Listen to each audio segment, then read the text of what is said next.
ದಿನ ಪರಿಶಿಷ್ಟ ಜಾತಿಯಲ್ಲಿ ಒಳ ಮೀಸಲಾತಿ ಕಲ್ಪಿಸಬೇಕು ಎಂಬತಕ್ಕಂತ ಒಂದು ವರದಿಯನ್ನ ನಾಗಮೋಹನ್ ದಾಸ್ ಅವರು ಸರ್ಕಾರಕ್ಕೆ ಸಲ್ಲಿಸಿದ್ದಾರೆ.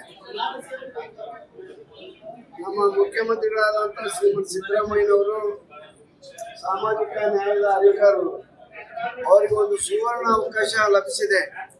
35 ವರ್ಷಗಳಿಂದ ಹೋರಾಟ ಮಾಡ್ಕೊಂಡು ಬಂದಿರುವಂತ ಮಾದಿಗರಿಗೆ ಸಾಮಾಜಿಕ ನ್ಯಾಯವನ್ನ ಕೊಡುವಂತ ಅವಕಾಶ, ಅದನ್ನ ಆದಷ್ಟು ಬೇಗ ಶೀಘ್ರದಲ್ಲೇ ಒಳ ಮೀಸಲಾತಿಯನ್ನ ಜಾರಿ ತರಬೇಕು.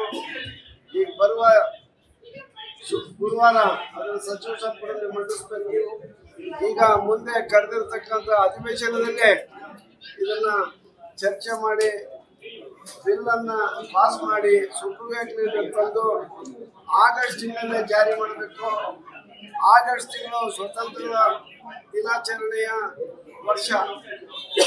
ಆ ವರ್ಷದಲ್ಲಿ ಈ ತಿಂಗಳಲ್ಲೇ ಒಳ ಮೀಸಲಾತಿ ಜಾರಿಗೆ ಬಂದ್ರೆ ಮಾದಿಗರಿಗೆ ಸ್ವಾತಂತ್ರ್ಯ ಬಂದಂತೆ ಆಗುತ್ತೆ. ಈ ಕಾರಣಕ್ಕಾಗಿ ಮಾದಿಗ ಸಮುದಾಯ ಕಳೆದ 35 ವರ್ಷಗಳಿಂದ ತುಂಬಾ ಹೋರಾಟವನ್ನ ಮಾಡ್ಕೊಂಡು ಬಂದಿದೆ.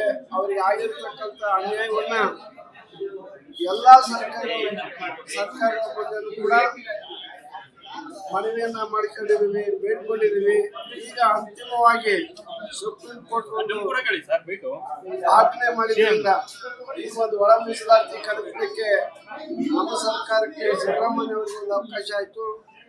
ಎಷ್ಟು ಶೀಘ್ರ ಅದನ್ನ ಜಾರಿಗೆ ತರಬೇಕು ಅನ್ನೋದು ನಮ್ಮ ಮನವಿ.